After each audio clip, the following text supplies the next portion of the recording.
MS Dia Preview, informação até você. Nesse programa, Mauro Martins Pereira. Máurio Martins Pereira. Não reconhece? O Marocas, presidente do bairro Jockey Club, líder comunitário, figuraça, cara também que é uma liderança no futebol amador, no futevôlei. Ótima conversa, se eu fosse você, ficava no vídeo.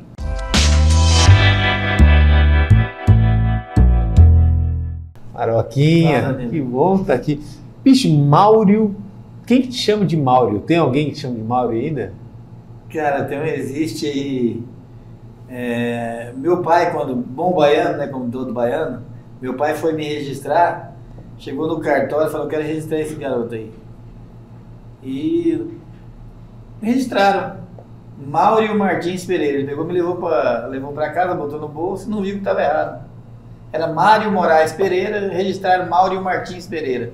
Moraes é minha mãe, Martins do meu pai. Ele pegou o registro e botou no bolso. Quando eu fui para a escola, estudei primeira série, segunda série, terceira série na igreja São Geraldo, que era uma escola, no Jockey Club. E fui descobrir que meu nome estava errado quando eu fui para o Bernardo Baís, na outra escola, quando eu levei a documentação. Perguntaram meu nome, ele falou Mário Moraes Pereira. Eu falei, mas Máurio Martins Pereira aqui no Rio, então você não é você. Aí eu tive que fazer provas de aptidão para provar que eu era eu. Sério, bicho? Tive que mexer em toda a documentação, aí ficou Máurio Martins Pereira, seguimos o registro. Mas minha mãe e meus pais me chamam de Mário. Você chama de Mário? Mário. Ela fala Mário. Contrariando que a gente chama de Maroca, que é um apelido que você tem há muitos anos, né? Como que surgiu Maroca? Esse apelido ele vem de dentro de casa mesmo, brincando com minhas primas, primo, e eu chamei minha prima Rita, né? Eu até falo pra ela, chamei ela de Ritoca. Ela falou, sai pra lá, Maroca. E começou a me chamar de Maroca, foi pra rua. Aí o futebol, tinha o goleiro Marola, e eu eu era jogador de handebol, achava até que eu ia ser goleiro. E gostei do nome Maroca, né? E foi pra rua, eu fui gostando e foi. Tô com ele até hoje, tranquilo, não tem problema nenhum. Que Maroca também é sinônimo de fofoca. Dizem, né? Você é fofoqueiro também? Lá na Bahia, Maroca é fofoca. Mas eu acho que não. Você é da resenha, né? Eu gosto de uma boa resenha. Às vezes eu falo algumas verdades, né? A gente conta da forma da gente brincando naquela resenha descontraída. Mas nada de fofoca. Fofoca é feio, né? Fofoca não dá muito certo. Se fofoca pra mulher é feio, imagina pra homem, né? Pior ainda. Verdade. Bicho, você é uma das figuras mais queridas em Campo Grande, principalmente por causa da tua ligação com o esporte, que não é de hoje, né? Não é de pouco tempo, é de uma vida toda, né? Como que é também pra você, tipo assim, o esporte de Mato Grosso do Sul que é tão sofrido, tudo tão difícil, você ser uma figura de destaque nesse meio? Isso é um exemplo também para muita gente, né? O esporte ele agrega muita coisa. A gente conhece várias pessoas através do esporte. Inclusive hoje eu estive lá no Vespasiano Martins e isso vem da época de escola. A educação física hoje mudou muito. Hoje é no celular. Antigamente era no sol, né? E o professor dava fundamento. A gente tinha fundamento, a gente tinha iniciação esportiva. Hoje é tudo recreação, tudo é pedagógico, então mudou muito. E eu tenho facilidade na comunicação, eu sempre fui atleta na escola. Eu jogava handebol, jogava basquetebol, apesar da estatura, mas eu era jogador de basquete também, já fui. Era o... Armador? Armador, eu gostava muito do Carioquinha, eu era o Marioquinha. E o pessoal gostava, eu jogava bem, realmente, arremessava bem. E a gente vem fazendo amizade, E o futebol de Master, que a gente vem realizando no Guanandizão, a gente vem mantendo uma amizade longos anos. Né? Isso é importante, amizade. E foi um negócio que deu certo, né? Mas assim, antes do Master, você chegou a jogar bola profissionalmente? Eu joguei na base do Operário. Não chegou a ser federado, no caso? Não, era, mas naquela época profissional... Não fazia tanta diferença, o profissional também era amador, né? Até era difícil jogar naquela época. Mas você estourava a idade para te profissionalizar. Não é como hoje. Com 13 anos você já é profissional. Entendi. Já você era juvenil, você era júnior, você tinha estourar a idade de 20 anos, você tinha que ser muito craque para treinar no profissional naquela época. Então eu fazia parte da base do Operário, treinava no profissional, né? já tinha, assim, era para ser profissional. Aí, meu irmão, que era o craque da família, né, digamos assim, Jogava com a posição. Já trabalhei, ele era ponta esquerda, mas já estava trabalhando no banco também, nunca gostou de treinar. Eu era, falar para você, eu treinava muito, eu queria ser profissional. Aí com 20 anos, como operário, na época eu estourei a hérnia, precisava de fazer cirurgia, me registraram como auxiliar de escritório. Aí eu falei, pô, como é que eu vou ser jogador profissional sendo auxiliar de escritório? Eles tinham que me profissionalizar para mim ficar encostado no INSS, para mim já ser profissional e depois eu ir para outro clube. Mas aí, como eu tinha facilidade de jogar futsal também, e tinha amigos no Bradesco, meu irmão trabalhava no Bradesco, eles me levaram para o banco, para mim trabalhar no banco, eu abandonei o futebol com 20 anos.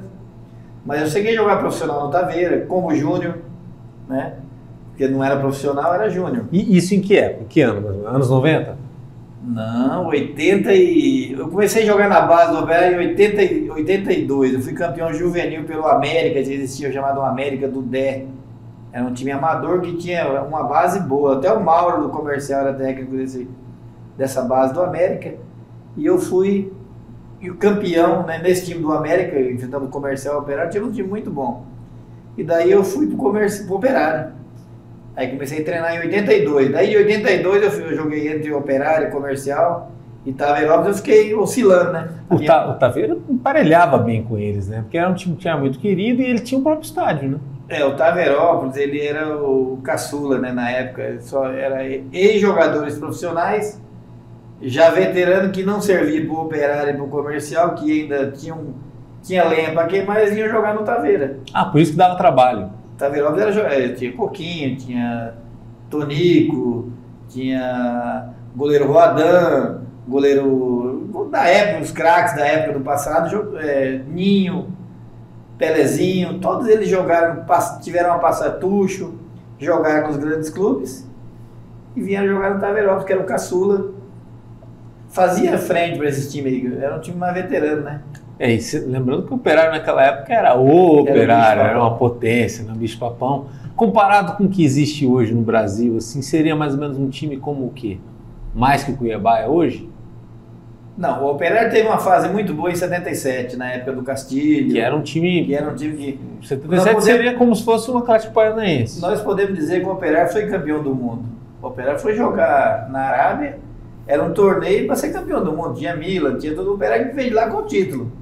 Então seria que o Palmeiras fala que é campeão do mundo?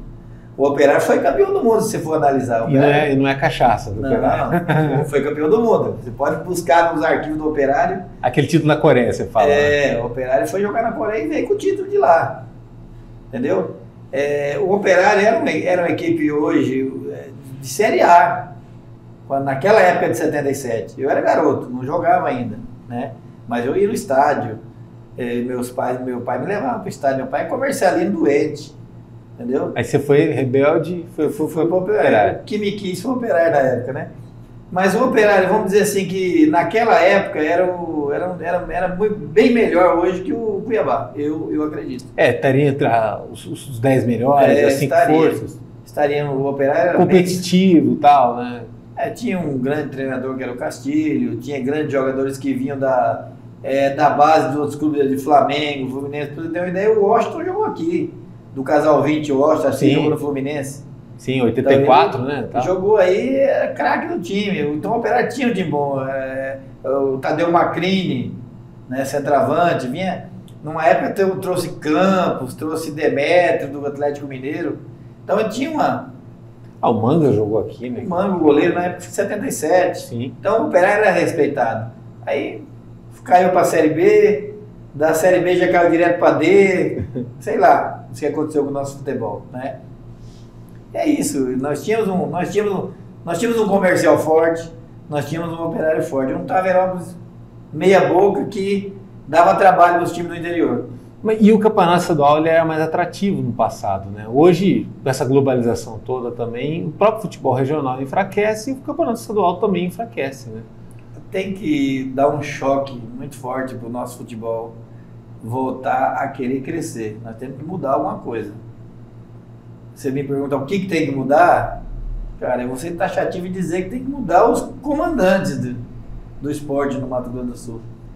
Porque tem muitos empresários aí que querem investir no esporte, que veem como o esporte uma ligação entre a empresa, mas que não acreditam no nosso futebol por causa de quem comanda o nosso futebol.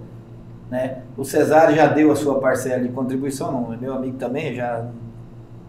Mas eu acho que o cara está há 30 anos comandando um esporte, eu acho que tem que mudar. Tem que dar oportunidade para outras pessoas. E se ele sair, ele vai estar no Guinness. Dificilmente alguém vai bater ele. Já pode fazer um busto de bronze e botar lá na frente da federação. Ninguém vai bater com o maior presidente de federação do estado. Acho que no Brasil, né? No Brasil, que ficou mais tempo, né? É o que ficou mais tempo. Rapaz, teve um em Cuiabá, bom, quando tiraram lá no Mato Grosso, teve um que tinha ficado bastante tempo também. Mas eu acho que não bate no Cesar, não. Não bate, não. Ou o cara é muito bom, né? Cara, mas o fato é que o futebol nosso... Mas tudo tem um momento, né? Para trocar, para substituir. E assim, na contramão de tudo isso, para mostrar que o Mato Grossense é apaixonado por futebol, tem o futebol amador, que você é uma das lideranças, uma das figuras de influência, que mostra o quanto que a coisa, quando é bem organizada, dá certo. Por que existe essa dicotomia, toda essa diferença? Entre o futebol profissional, estádio vazio, futebol amador, lotado de gente em volta, a notícia corre, empresas apoiando, como é o teu caso lá no Guanandizão, naquela parte de fora. Danilo, eu vou voltar lá atrás para falar do futebol amador, porque eu quero falar de esporte de base. A federação, ela deveria ter o campeonato de base, deveria ter o juvenil como tinha antigamente, deveria ter o júnior, as idades, as fraldinhas, as categorias, e deveria ter o amador. Mas hoje você fala que a segunda divisão do futebol profissional, que também não chega nem perto do futebol amador de Campo Grande, essa segunda divisão aí. Porque é mais competitivo o amador. O amador o povo não tem interesse em jogar esse futebol profissional. Por quê? Porque o cara não recebe. E o futebol amador hoje, o cara joga, por exemplo, joga num clube amador, uma empresa, um supermercado e tal, o cara paga pra ele lá 300 por jogo. Então ele ganha 300 hoje, ganha 300 amanhã, joga 3, joga futsal, então ele fica no amador. E o veterano hoje não é diferente. Você tem grandes jogadores no veterano aí, que ele ganha dinheiro ainda pra jogar. Eu vou citar nome, o caso do Carlinhos, centroavante, que jogou aí em vários clubes do futebol, mas foi no Sene, aposentou. Cara, esse cara, ele joga amador, ele joga 3 categorias.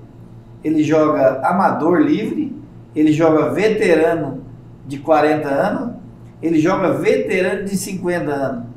E daqui mais 2 anos ele está jogando veterano de 55 anos. Você imagina que esse cara ganha dinheirinho. Ele vive do futebol amador hoje. E faz o que gosta, né? E hoje você não consegue viver. Também, né? Você não vive de futebol profissional. Eu não conheço ninguém em Campo Grande que vive de futebol profissional. Ele tem que ter uma atividade paralela. Ou ele trabalha de assessor do vereador e joga, ou ele trabalha na prefeitura em algum órgão público e joga. E se ele depender do futebol amador, ele não sobrevive. E outra, o futebol amador, ele chega até, tipo assim, dar significado para alguns lugares. A área externa do Guanandizão era só a área externa do Guanandizão. Graças a você e todo um trabalho de uma galera ali junto, vocês transformaram aquele pedacinho de grama num lugar de sonhos, um lugar de entretenimento, um lugar de resenha, um lugar que a população passa a dar gosto de olhar ali, lembrando que do lado da pista, da rua ali, está quase caindo tudo, está complicado. Ernesto Gás infelizmente, é um dos monumentos de caos de Campo Grande. Mas ali do muro para dentro, tudo legal, tudo funcionando, e até tem o Sicredi, por exemplo, eu lembro quando eu fui visitar, fazendo a propaganda dele no futebol amador, e a coisa funcionando, não bota ninguém em falta. Né? É verdade. Como que foi isso? Porque você lutou muito para que aquilo ali também fosse remodelado para acomodar essa situação, né? Não foi tranquilo ocupar ali, botar as traves e tudo mais. Teve que ter uma reforma, teve que ter uma limpeza e principalmente ter uma manutenção, né? Danilo, na verdade, eu caí de paraquedas ali no Guanandizão. Eu fazia campeonato no Jockey Club. Eu tive um problema com o presidente lá e ele, como eu não queria apoiá-lo politicamente, ele falou... Presidente antes de você ser presidente. Antes de eu ser presidente. Então ele falou, você não vai mais fazer campeonato aí. E acabou o campeonato do Jockey. Aí eles cortaram o campo no meio, fizeram campinho suíço e tal. E eu continuei fazendo futebol amador suíço, né? Até em 95, se eu não me engano, eu fiz um campeonato no Guanandizão livre para 16 equipes. Tem gente que jogou livre, jogou profissional, até hoje estão jogando comigo no veterano nessas outras categorias. Por conta daquele campeonato? Por conta daquele campeonato. Que eu venho fazendo, a gente vem mantendo uma sequência. Aí no Guanandizão, um rapaz que administrava, não sei se você conhece, que é professor de vôlei, Nando, e o Madrugada era o gestor do Guanandizão, ele queria movimentar ali o campo do Guanandizão, que estava, na verdade, só o pessoal da vila jogando as peladas, no meio do mato. Sim, sim. Não tinha nem trave, era uma trave ruim, aí eu mandei fazer trave. Acho que só tinha uma trave, né? Não, existia lá, mas era uma trave toda torta. Aí eu mandei confeccionar 2 traves boas, coloquei lá e a gente começou a fazer os campeonatos. Faz 10 anos que eu venho fazendo campeonato. Muda prefeito, mas o campeonato ganhou tanta credibilidade que não seria interessante para a própria prefeitura deixar que aquele campeonato acontecesse para a própria FUNESP, que você movimenta aquilo ali, divulga o próprio ginásio, divulga o bairro, e sem contar que você atrai... Quantas equipes esse seu último campeonato? Então, eu comecei lá, o primeiro eu tinha 16 equipes, 12 equipes, 16 equipes, uma categoria. Hoje, eu estou com 60 equipes em 3 categorias, eu faço. Gente da cidade toda ainda ali, né? Vem no interior, o pessoal de Aquidauana vem jogar aí também, que jogou no Aquidauanense. Narciso, Dufles, grande jogador. Hoje nós temos grandes craques aí do futebol profissional do passado que jogou no futebol brasileiro, tá jogando aí o goleiro Paulão, tá jogando o gol do Classe A. Nós temos o Robert, que jogou na seleção brasileira, joga na equipe do Beto Avelar. Chaveirinho joga na equipe do Moneybet. Tainha joga na equipe do Beto Avelar. Então esses ex-jogadores, os craques nossos do passado, estão todos jogando o futebol do Guanandizão. E a torcida vai vê-los. Isso que é importante. Que é a questão da referência, né? Até quem não foi ex-atleta já jogou lá, né? O caso do Brejinho, que tem registros de que já foi goleiro. Mas ninguém sabe se foi, tem foto a gente sabe que tem manipulação em foto e tal.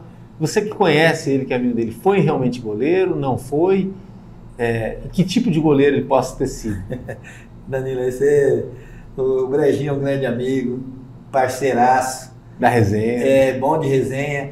Como goleiro, é um excelente apresentador de televisão e é um excelente apresentador de programa de rádio, cara. E cantor também, né? Engana bem como engana cantor, bem. com banda boa e tal. Toda aquela pirotecnia que ele faz em volta dele. Ele é maravilhoso, o Brejinho é show de bola, cara. Só que... Goleiro não. Não é um bom apresentador. Entendi. Só que ele jogou lá, eu fiz Amigos do Maroca e Amigos do Adeir, na época. E quase deu WO na vez, porque nós não tínhamos amigos, ele foi o meu goleiro. Mas é isso aí. Bicho, e hoje você não está jogando mais, né? A perna já não está tão boa para isso, né? Como que é? Tá só no bastidor? Eu tô sofrendo, cara, com vontade de jogar. Sofre? Dá vontade de jogar? Fominha? Fominha. Eu jogava futebol também, veterano, tenho jogado. Agora o joelho meu não aguenta mais. O doutor falou assim, ou você se cuida para você andar, ou nós vamos ter que colocar uma prótese, vai ter que fazer uma cirurgia, porque o seu joelho já não tem mais condições. Eu jogando até 2 meses atrás, eu estava jogando futebolzinho de massa na categoria 55 anos e 50, né? E jogando futebol. Tava jogando massa futebol. Agora já encerrei a carreira. Que bom. Mas assim, uma pena, né? Ser desse jeito, mas que bom que você ainda continua no apoio dos bastidores. O mais legal, quando eu tive a experiência de ir lá no Guanandi, é de olhar também o quanto que movimenta fora os ambulantes e tudo mais, para as pessoas permanecerem ali um tempão, né, e trocar, ter aquela questão social mesmo, de um conversar com o outro, o ex-jogador se apoiar, né? Eu queria que você falasse um pouquinho mais, explicasse dessa certa revolução que Campo Grande viveu de 2017 para cá, de entender melhor, de acolher melhor o ex-atleta e até o atleta também, no espaço público, no poder público, que é uma coisa que não existia, né? Você que está aí na estrada faz horas, hoje tem um olhar diferente para quem é dessa classe. E ganha muito a sociedade com isso, porque é preservada, de certa forma, a própria memória, né? O Chaveirinho é gestor do Parque das Moreninhas, bairro que ele morou já. né? E tantos outros aí que você tem hoje em dia, o ex-atleta está aí, podendo viver a vida dele, acrescentar de outra forma, com a inteligência dele. Não é jogando bola, mas assim, é de alguma forma contribuir com a sociedade e mostrar o respeito de quem ele é, né? Danilo, você lembrou bem. Antigamente o ex-atleta profissional aqui em Campo Grande, ele era marginalizado, na verdade, ele não conseguia emprego. Tem que se falar que o prefeito que teve aí, né, é um grande responsável, foi responsável por esse projeto aí, de resgatar os ex-atletas profissionais e dar emprego, dar condição de trabalho, mexer com o ego das pessoas. Você vê, o goleiro Paulão, cara. O goleiro Paulão, ele trabalhou na gestão do Marquinhos lá no Ayrton Senna. O próprio Gilmar Calonga, falecido, finado Gilmar, ele era um dos técnicos de futebol que ele tinha carreira de 3 meses. Futebol profissional é 3 meses. Você assina um contrato de 3 meses, acabou. Não recebe? Não, se receber, pode erguer a mão pro céu, né? Mas o ex-prefeito, ele resgatou isso aí. Ele deu dignidade para esses ex-atletas profissionais. Vários deles aí estavam esquecidos. Às vezes até tomando aquela birita, largada e viraram instrutor de futebol. Foi criada uma escolinha em Campo Grande. Que foi uma das melhores do Brasil, né? Também foi tipo assim, uma hora de mostrar valor, né? Falou assim, vou fazer o que puder com essa chance. Né? Campo Grande é uma vitrine de talentos, né? Então, você pega o professor Gonçalves, que também estava nessas escolinhas. O próprio Copeu, ele estava nessas escolinhas. Agora, quando o Marquinhos saiu, acabou. Não estão mais. Alguns não estão. Uns estão de gestores no parque. A prefeita também manteve alguns, né? Vem mantendo o que foi feito pelo prefeito de coisas boas e o que ela achou que ela devia mudar, ela mudou. Eu, por exemplo, eu fui gestor da Praça do Jockey Club. Eu peguei uma praça lá, quando eu fui presidente, nós não tínhamos estrutura. A praça ela era ponto de droga ali dentro. Os moradores não frequentavam mais a praça. As quadras estavam todas contaminadas, areia. Então nós pegamos com o trabalho, com a associação, com a prefeitura, a gente deu uma cara nova para aquela praça. E hoje tem zumba, a prefeitura banca o professor que vai lá fazer zumba, as escolinhas de futebol ainda existem. Então a iluminação foi trocada, né? Então fizemos um belíssimo trabalho na gestão do prefeito e da prefeita Adriane Lopes. Então foi feito um bom trabalho. Então ela vem mantendo algumas coisas, ela vem mantendo. É lógico que não teve como manter tudo, né? Mas algumas coisas ela manteve. E a Praça do Jockey Club não foi diferente, cara. Isso é importante, né? Porque o jogador de futebol, ou atleta até de outra área, para ele estar naquela atividade, ele ter uma ótima performance, ele é uma pessoa inteligente. Ele é um cara que sabe fazer diferença até para sobreviver no meio dele. E ele é testado sob pressão o tempo todo. Então quando você coloca esse personagem num outro meio e bota um desafio para ele, ele vai encarar desafio de uma forma que talvez uma pessoa normal não encare, né? Que é o que explica isso que você falou, pegar um espaço ali que está tudo feito, tudo ermo, e transformar aquilo num lugar bonito, um lugar novamente frequentável e tudo mais, né? E saber que tem aí 100, 200 ex-atletas tal, estão aí em Campo Grande, e que esses caras estavam loucos para poder mostrar o valor, mostrar a chance deles, né? E faltava só oportunidade, é uma questão que o poder público não pode perder, né? Ele tem que estar atento, não só aqui em Campo Grande, viu? Acho que até nas cidades do interior foi dado um baita de um exemplo, né? Marquinhos, ele teve essa iniciativa, Adriane seguiu também. Eu falo, Marquinhos e Adriane, os dois foram eleitos juntos. Sim. Né? Os dois tiveram essa preocupação. Eu acho que serviu de exemplo para muitas cidades do Mato Grosso do Sul de ter esse olhar diferente sobre as pessoas, né? Que eu acho que quando isso dá certo, ganha todo mundo, né? É verdade. Tem que ser levado isso para o interior. Existem no interior muitos jogadores aí que estão abandonados aí. Esse era um projeto que o Marquinhos iria levar para o interior. Infelizmente, perdeu. Eu acho que o gestor que aí estão, o governador, a Fundesporte, deveria, né, fazer um trabalho desse aí para dar emprego e dar dignidade a esses ex-atletas, porque eles já deram muita alegria nas cidades do interior. Você tem grandes jogadores aí no interior do Mato Grosso do Sul que estão largados, cara. essas escolinhas deveriam ser estendidas para o interior. Não, e o futebol do interior no Mato Grosso do Sul é muito forte. Tanto é que você pode ver que até os títulos hoje em dia, acho que é pau a pau, né? O interior é a capital. O interior, se não for maior, o interior hoje é mais forte, se você for analisar, é mais forte. Assim, por quê? Porque nossos gestores lá atrás também acabaram com os campos de Campo Grande de várzea. Pois é, tinha essa, né? Fizeram pracinha, tudo projeto eleitoreiro, essa que é a verdade, vamos falar que é verdade. Cortou os campos oficiais, fez uma pracinha, é lógico que a praça ela vai agregar mais gente. Ela vai agregar o idoso, vai caminhar, as crianças, o parquinho e tal. Tem que ter a pracinha, mas tem que ter o campo oficial também. Como que você vai desempenhar treinando em campo pequeno e vai jogar em campo grande? Não consegue, Como é perde que referência. o próprio esporte, futebol suíço é diferente do futebol amador. Você tem que ter impedimento, tem que ter regras. Tem garoto hoje de 30 anos que não sabe o que é impedimento, só sabe o que é da televisão. Nunca jogou um campeonato com bandeira, nunca jogou. Entendeu? Isso faz diferença. No interior, não. Você vai no interior, tem um campeonato amador da cidade. E é com bandeira, é regras oficiais. É 90 minutos de jogo. Não é 25. Eu faço 5 jogos no final de semana num campo. Enquanto que você só faz 2 de manhã no amadorzão. E 2 à tarde. E o interior está anos-luz na frente da capital. Essa que é a verdade. Bom, aí tem uma coisa chamada pandemia, que mexeu com a vida de todo mundo e muito com a sua vida. É um cara que mexe com eventos, um cara do povo, um cara que movimenta o nosso esporte amador. Como que foi para você passar por tudo isso? Foi um chacoalhão grande e você, mesmo assim, foi para a mídia, conversou sobre a situação, incentivou todo mundo a se cuidar, né? E quando foi tudo voltando, pediu calma também desse retorno. Verdade. Deve ter sido tudo muito delicado, né? Nós nos reinventamos na pandemia, né? Nós não podíamos estar em grupo, não podíamos... Tinha que estar usando máscara, tinha que estar... Então foi muito difícil.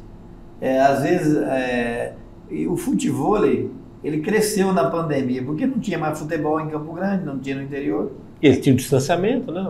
Distanciamento. Aí a gente começou a jogar futevôlei, até fazer coisa errada, né? Nós jogamos escondido. Começamos a jogar escondido. Mas se era escondido com pouca gente, até que não ajudava a não contaminar, né? Em termos, né? Mas porque você tem uma bola, né? A gente tentava, levava o álcool em gel, toda hora que ia sacar, mas não era autorizado isso aí também. Mas, entendi. E o futebol foi crescendo, a pessoa não tem como ficar em casa também. Aí você começa a jogar futebol. E o pessoal do futebol migrou para o futebol e abriu várias arenas em Campo Grande, né? Para treinar fundamento. Então, os jogadores de futebol, metade migrou para o futebol. E com isso cresceu o futebol, cresceu o beach tênis também, né? Foi na esteira, né? E foi de vento em polpa, cresceu. Você foi o primeiro presidente da Federação de Futebol de Mato Grosso do Sul. Por que criar a federação e estar envolvido nisso também? Que ajuda também a dar sustentabilidade para o esporte, né? Botar aí 30 anos atrás ou mais, nós fazíamos futebol, existia uma liga em Campo Grande, que eu sou contra a burocracia. Tá? Por exemplo, a Funesp, ano passado que eu trabalhei, nós quebramos muita coisa dentro dessa Funesp, porque você tem que se inscrever no site. Aí você tem até sexta-feira, 5 horas da tarde para se inscrever. O que o poder público fazia antigamente? Abria inscrição, ela dava condição, a tenda, o local, criava o professor que trabalhava na época na Funesp, ele, ou tendo ou não tendo, ele preferia que não tivesse, porque ele tinha que trabalhar final de semana, ele não queria. E eu, como organizador de futebol, eu era contra isso. Eu ia atrás do atleta, vamos jogar, vou inscrever você, vamos fazer isso. Na época tinha que doar, né, alimentos. Nós não fugimos de nada da regra, nós fizemos tudo certo, mas nós crescemos. Por quê? Porque nós tínhamos interesse que o futebol ele tivesse.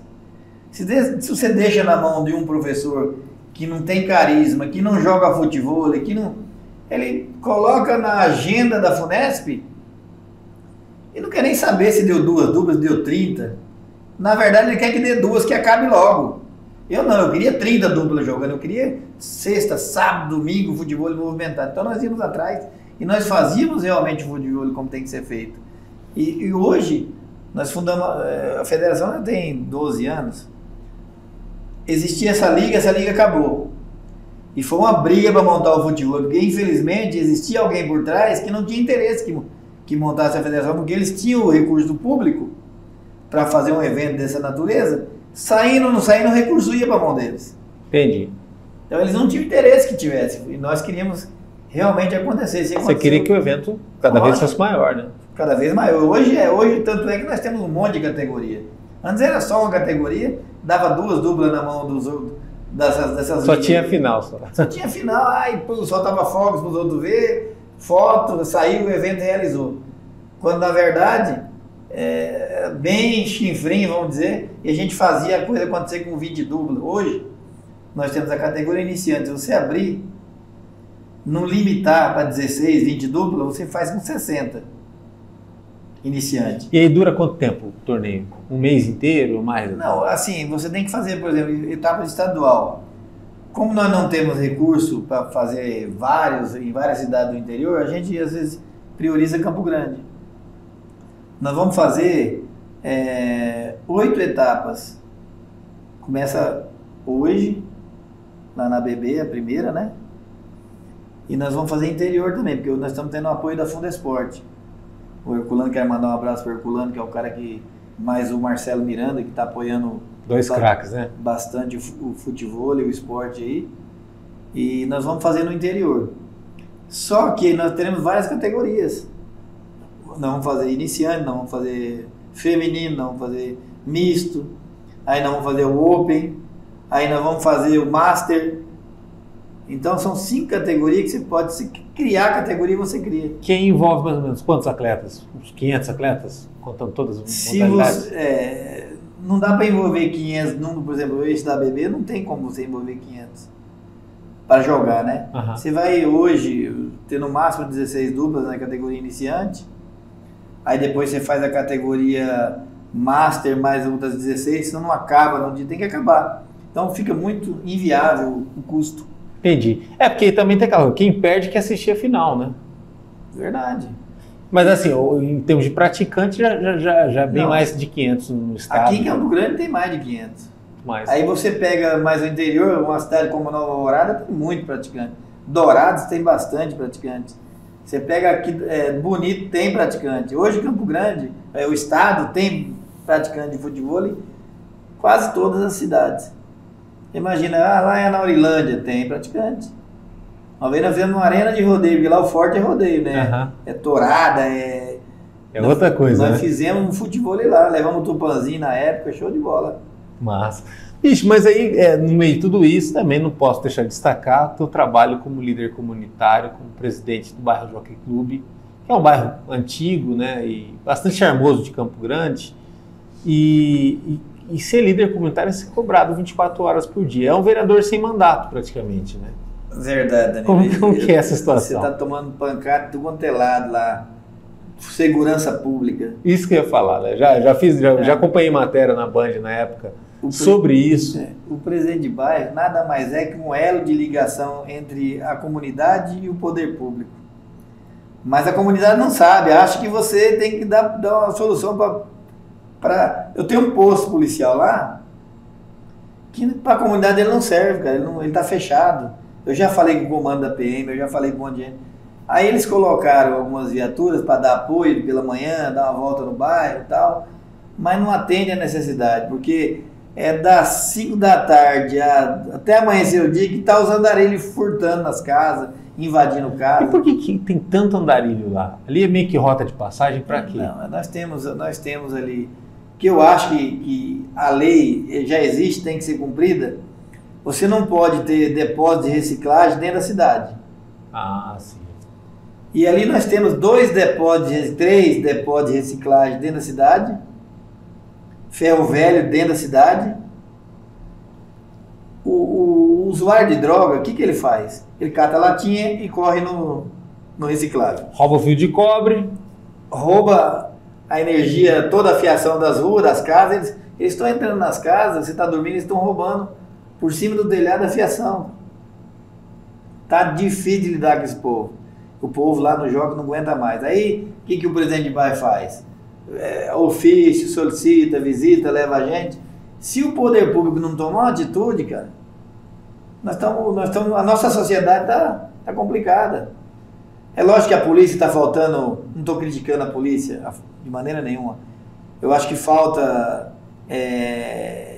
viatura, falta o policial. São poucos policiais. Mas tem que ter mais policiais na rua. Tem que abordar. O policial fala assim, eu prendo, a justiça solta. Pô, faz o seu papel, prenda. Tira da zona de conforto do vagabundo.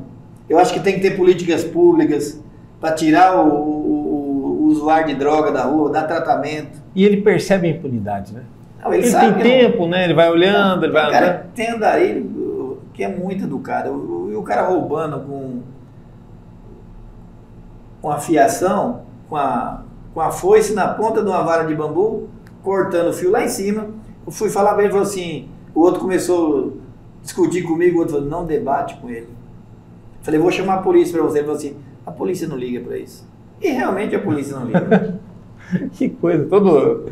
O cara não quer prender, o cara é tudo sujo. Tudo prático, né? O cara é tudo sujo, fedido.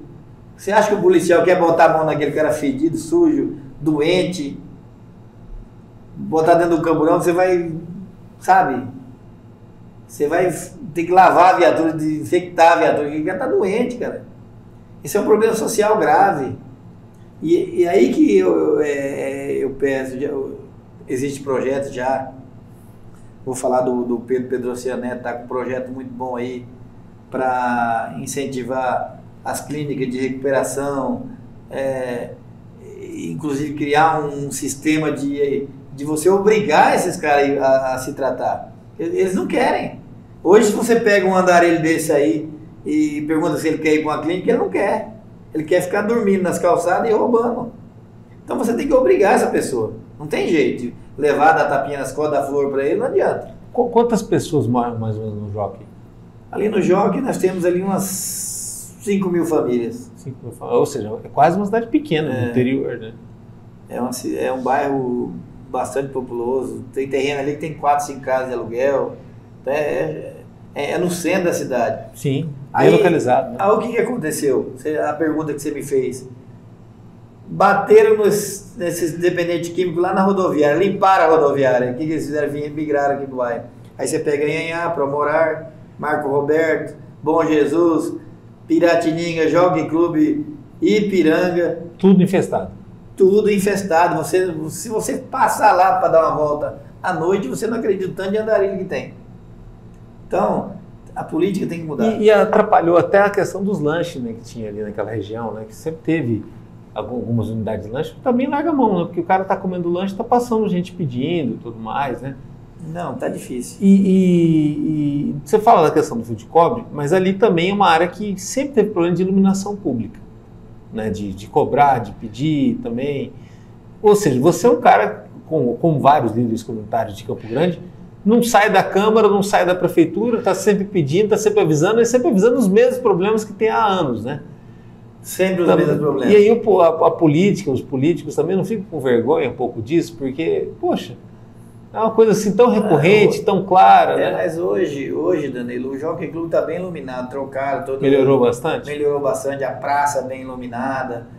Alguns lugares ali você tem que fazer poda de árvores, aqui não estão fazendo. Que é o que faz muita diferença também. A poda de árvore, a Energisa faz na rede.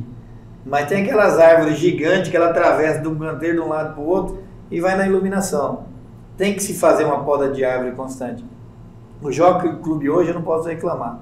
As lâmpadas de LED bem iluminadas, e toda vez que queima eu vou atrás, eu corro. É buraco no chão, no ofício. Através do gabinete do vereador lá, o Beto Avelar, tem ajudado bastante.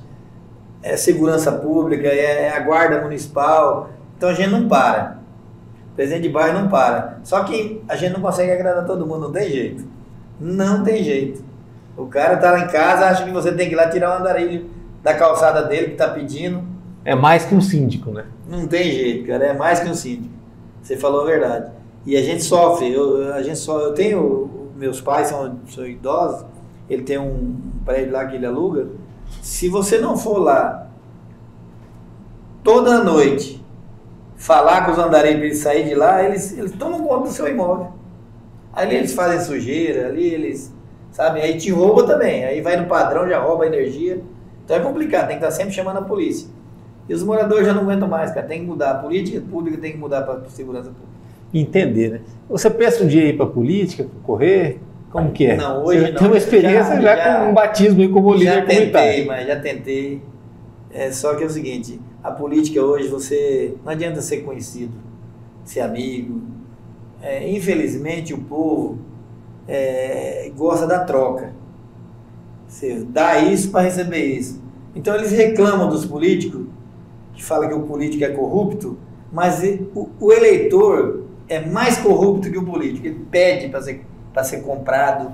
Se você pede voto para ele fala assim, você não tem 1000 tijolos para me arrumar? Que aí eu tenho 10 votos na família, ele não está sendo comprado? Então eu fui candidato, eu fiz 348 votos, eu tinha uma rede social na época muito fraca, eu não fiz reuniões, só no Facebook eu lancei a candidatura e tal, e amigos do esporte votaram em mim, eu tive 348 votos, mas tive para não ser candidato mais. Eu prefiro pedir voto para outro, ajudar o outro, porque se você não tiver dinheiro para bancar a sua candidatura, você não vai, não tem jeito. Não adianta que eles falem, você tem amigos até a página 2. Daí para frente... Vocês... E esse trabalho que tem sido feito também nos últimos anos da subsecretaria comunitária, como que você tem visto isso? Que visa também dar um apoio maior para o líder comunitário, quando ele vai ao centro da cidade? Serve como um trâmite ou acaba não servindo? Não, eu acho que essa subsecretaria comunitária ela deveria dar apoio ao centro comunitário. Nós temos aí, por exemplo, meu centro comunitário hoje lá, nós já fazemos algumas reformas, temos que fazer promoções, bingo. Para manter, né? Para manter, para pagar luz, alugar, para pagar água. Então, tem que ter uma ajuda do governo para você manter centro comunitário, que ali você faz curso. E se não tiver um problemaço, né? Para a região, não ter o centro comunitário E o centro comunitário, a gente, por exemplo, você quer fazer uma festinha, que você é morador do bairro, você cobra só a taxa de limpeza. Pelo menos lá no Jogo Clube é assim. Se o cara fala, eu quero fazer uma festa, quero alugar o centro comunitário, fins lucrativos. Não, então vai pagar X. Mas se for uma festa de aniversário que não tem bilheteria, você só vai pagar a taxa de limpeza. Então você tem que ter um centro comunitário. Casamento, né? Justamente, você tem que ter um centro comunitário hoje atraente para o povo querer usar o centro comunitário. E hoje é muito difícil, você vai nos bairros, nem centro comunitário não tem. Às vezes tem o terreno, tem alguém morando lá dentro já. Entendeu? Então, essa subsecretaria, se ela vir para ajudar, é bom. Se não, aquela coisa. Não, chover no molhado. O tal do ajudante do pedreiro, que não é o pedreiro, né? Não adianta, né? Tem que nascer para um dia virar secretaria, né? Senão... Não adianta, se não tiver poder nenhum, não adianta. Tem que ter poder para ajudar. Ajudar é uma finalidade bem clara. Não adianta. É igual você pegar e começar... Lá no jogo nós temos uma política, a gente não dá comida para os usuários de droga. Porque se ele encontrar comidinha pronta, se ele encontrar aguinha gelada para ele vai ficar ali. Ele vai roubar à noite, vai dormir, vai pedir comida. Então a gente já não ajuda. Se quiser ajudar, a gente pede. Procura uma entidade, vai num bairro bem pobre, onde tem 4, 5 crianças passando necessidade, vai lá e dá a cesta básica, vai lá e dá a marmita. Mas para andarilho, para o cara no sinal pedindo, a nossa política é para não dar, não adianta. Dá emprego, né? Obrigado, Maroca. Valeu. Eu que agradeço aí a oportunidade. Tamo junto. E acompanhe o nosso trabalho no www.msdia.com.br. Tem muita coisa na rede social do jornal, tanto no Instagram quanto no Facebook. E também no YouTube do MS Dia tem os cortes, as entrevistas completas. Até a próxima.